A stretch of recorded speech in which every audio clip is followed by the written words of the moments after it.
ખરેખર મોટા છાપરા મોટા છાપરા નામ લીધું એટલે વાર્તા પૂરી લે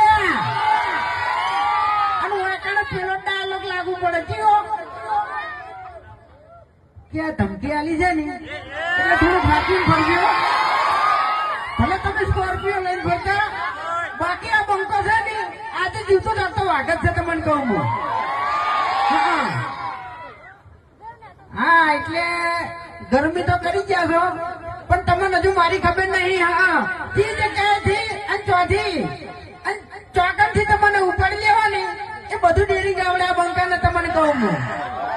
હા એમ તો આ બંકા ઉપર 2-3 કેસે થઈ ગયેલા છે બરાબર, અને ભમાવાની બહુ આદત છે. હા એટલે આપણે માતાજીની જય બોલાવવાની છે.